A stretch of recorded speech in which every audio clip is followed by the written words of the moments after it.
परम सत्कायोग गुरु प्यारी सात संगत जी, राधा स्वामी जी।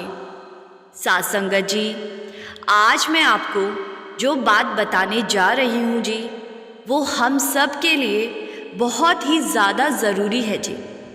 इसी वीडियो के दूसरे हिस्से में मैं आपको बताऊंगी कि नए सद्गुरु हजूर जी कब से सत्संग फरमाना शुरू कर रहे हैं जी।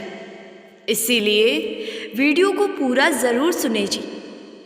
सबसे पहले बाबा जी के ड्राइवर साहब ने जो राज खोला है उसको सुनते हैं जी। ये बहुत बड़ा राज सद्गुरु के ड्राइवर ने संगत के बीच खोला था जी। एक बार बाबा जी के ड्राइवर साहब संगत के साथ बैठे बात कर रहे थे जी। ये तभी संगत में से कुछ लोगों ने ड्राइवर साहब से कहा कि ड्राइवर साहब, आप तो बहुत ज़्यादा किस्मत वाले हो। आपको तो बिना भजन सिमरन के ही हर समय सद्गुरु के साथ रहने का मौका मिला हुआ है। आपको भला भजन सिमरन की क्या ज़रूरत। संगत जो बात ड्राइवर साहब से कह रही थी वही बात ड्राइवर साहब भी मानते थे। उन्हें यही लगता था कि उन्हें तो 24 घंटे बाबा जी के साथ रहने का मौका मिलता है और उनकी यही सोच उन्हें कभी भजन सिमरन पर नहीं बैठने देती थी जी। और इसी सोच के साथ उन्होंने कई साल बिता दिए जी। उनको लगने लगा था कि भजन सिमरन करके भी सद्गुरु के ही दर्शन होने हैं जी। और मुझे तो हर रोज ही सद्गुरु के दर्शन हो रहे हैं, तो मैं भला भजन सिमरन क्यों करूं। जब कई साल बीत गए और एक दिन ड्राइवर साहब बाबा जी की कोठी में पहुंचे।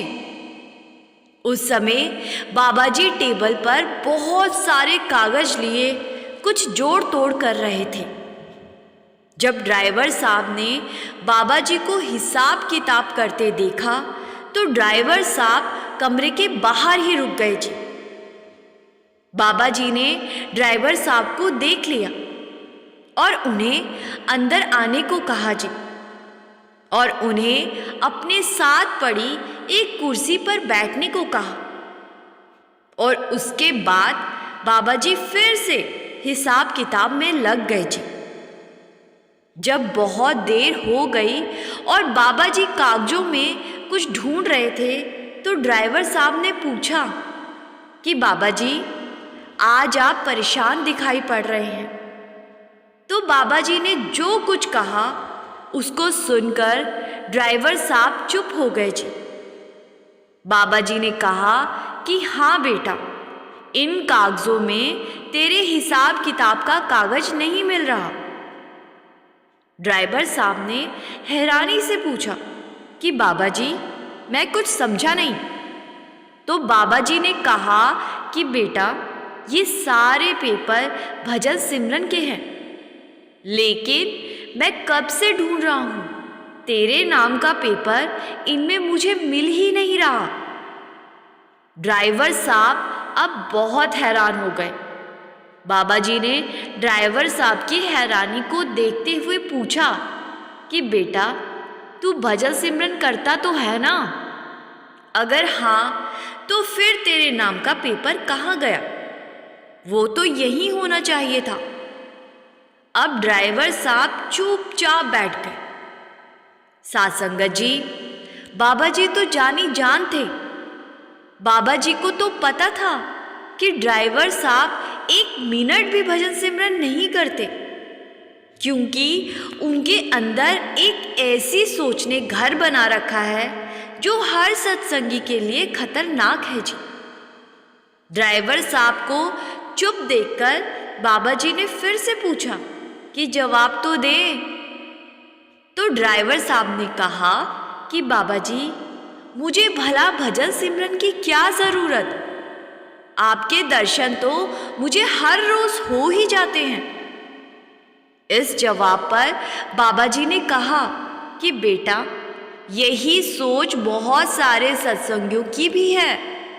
और इसीलिए आज मैं सबके भजन सिमरन वाले पेपर चेक कर रहा था और बहुत सारी संगत ने मुझसे नामदान तो ले रखा है, लेकिन उनके नाम का पेपर यहाँ नहीं है। वो भी यही सोचते हैं कि साल में 5-7 बार दर्शन कर तो आते हैं, फिर भला भजन सिमरन की क्या ज़रूरत। और तेरी सोच भी उनके जैसी ही है। अगर बाहरी दर्शन करने से संसार से छुटकारा मिल जाता तो जितने इस संसार से जा चुके हैं उन्होंने फिर कभी भी लौटना नहीं था और एक दिन ये दुनिया खाली हो जाती। बाबा जी ने आगे समझाया कि बेटा, मुक्ति पाना इतना आसान नहीं होता। मुक्ति पाने के लिए हर रोज मरना पड़ता है, घंटों मेहनत करनी पड़ती है। मेरे दर्शन कर लेने से कुछ भी हासिल नहीं होगा। गुरु के दर्शन इसीलिए किए जाते हैं कि मन इधर उधर ना भटके और भजन सिमरन करने में आसानी हो सके। छुटकारा तो तभी मिलेगा जब घंटों शरीर को तपाकर भजन सिमरन करेंगे। बाहरी आंखों से हमने क्या देखा, किसके दर्शन किए? मालिक को इन सब से कुछ लेना देना नहीं होता।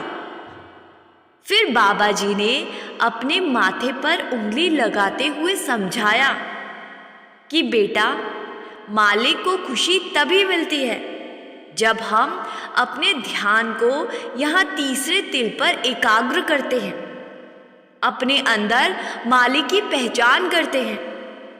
दूसरा कोई जरिया नहीं है। ड्राइवर साहब को बाबा जी की समझाई सारी बात समझ आ गई जी। और उस दिन के बाद जब भी संगत ने वही सवाल ड्राइवर साहब से फिर से पूछा तो ड्राइवर साहब ने संगत को भी ये सारी बातें समझाई जो बाबा जी ने समझाई थी जी। ड्राइवर साहब ने संगत को बताया कि अगर भजन सिमरन नहीं करोगे तो कल को जब बाबा जी तुम्हारे हिसाब किताब का पेपर अपने पास ढूंढेंगे तो तुम्हारा पेपर उन्हें नहीं मिलेगा। इसीलिए अगर नामदान ले लिया है तो भजन सिमरन करना शुरू कर दो, जिससे कि सद्गुरु के हिसाब किताब में तुम्हारा भी नाम दर्ज हो जाए। साध संगत जी, बड़ी सीधी सी तो बात है जी।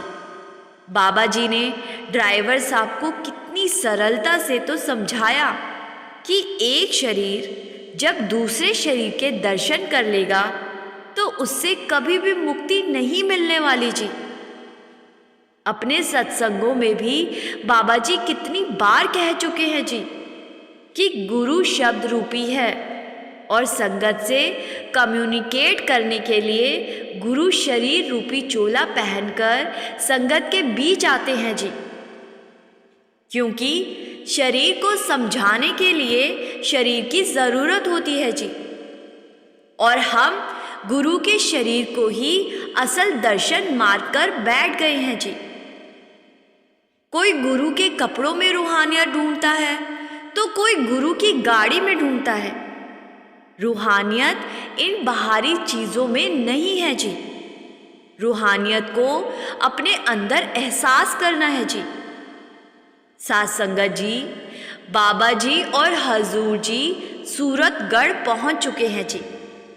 सूरतगढ़ में बाबा जी ने सत्संग फरमाना है जी। कल दिवाली वाले दिन बाबा जी और हजूर जी ने सूरतगढ़ जाने से पहले डेरे के सत्संग पंडाल में जाकर सारी संगत को दर्शन दिए हैं जी। लगभग 10 मिनट पंडाल के स्टेज पर बैठने और दर्शन देने के बाद बाबा जी और हजूर जी अपनी कोठी में चले गए और लगभग 1 घंटे के बाद बाबा जी और हजूर जी हेलीकॉप्टर के ज़रिए सूरतगढ़ के लिए रवाना हो गए थे जी। साध संगत जी, खबर आ रही है कि नए सद्गुरु हजूर जी जल्दी ही सत्संग फरमाना शुरू कर देंगे जी। खबर आ रही है कि हजूर जी हर शनिवार को सत्संग फरमा सकते हैं जी, लेकिन इस बात की अभी पुष्टि नहीं हो सकी है जी। साध संगत जी, यहाँ सवाल ये नहीं कि सत्संग कौन से गुरु फरमाएंगे, सवाल इस बात का है कि हम सत्संग सुनकर क्या और कितना सीखते हैं जी। ज़्यादातर संगत तो सत्संग खत्म होने के कुछ देर के बाद सब भूलकर अपने झमेलों में फिर से फंस जाती है, और बहुत सारी संगत ऐसी भी है जो बैठी तो सत्संग पंडाल में होती है, लेकिन उनका मन दुनिया भर के चक्कर लगा रहा होता है जी।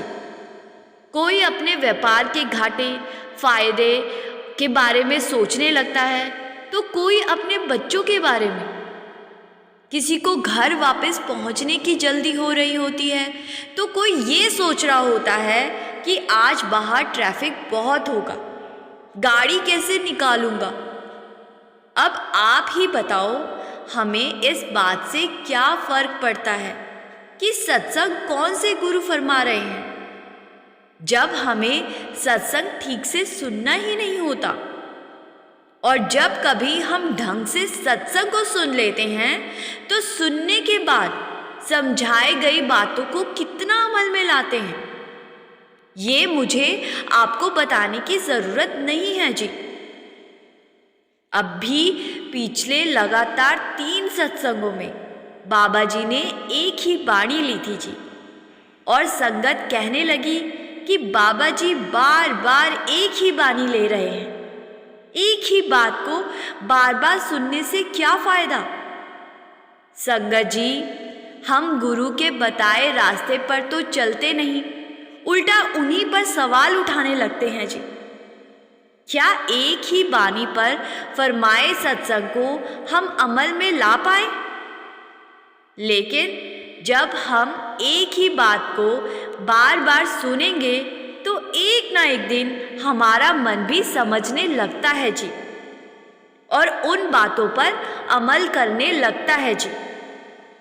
जैसे छोटे बच्चे को जब कुछ सिखाया और समझाया जाता है तो उसको एक ही चीज़ को बार बार करने को कहा जाता है जी, जिससे कि वो उस चीज़ को करने के तरीके को अपने अंदर ढाल सके जी। अगर हम बच्चे को सिर्फ एक ही बार कहकर चुप हो जाएंगे तो क्या बच्चा उस काम को कभी सीख पाएगा? नर्सरी क्लास में बच्चे से ना जाने कितनी बार ABC लिखवाई और सुनाई जाती है जी, और एक दिन बच्चा अपने आप ABC को लिखना और बोलना सीख लेता है जी। बिल्कुल ऐसे ही अगर हम एक बाणी पर फरमाए सत्संग को बार बार सुनेंगे तो सत्संग की बहुत सारी बातें अपने आप अमल में आने लगेगी जी। साध संगत जी, अभी वीडियो में आप बने रहिए जी। अब मैं आपको एक बहुत ही अहम मुद्दे पर कुछ बताना चाहती हूँ जी। बहुत सारी संगत के मन में ये सवाल ज़रूर आता होगा कि क्या हमें लंगर भंडारों में भोजन करना चाहिए? साध संगत जी, हमारे देश में समय समय पर श्रद्धालु लोग बाज़ारों में आने जाने वाले लोगों को कुछ ना कुछ खाने पीने की चीज़ को बांटते नज़र आ जाते हैं जी। कोई एकादशी पर हलवा बांट रहा होता है, तो कोई गुरु पूर्व पर बाज़ारों में बिस्किट के पैकेट और पकौड़े आदि बांट रहा होता है।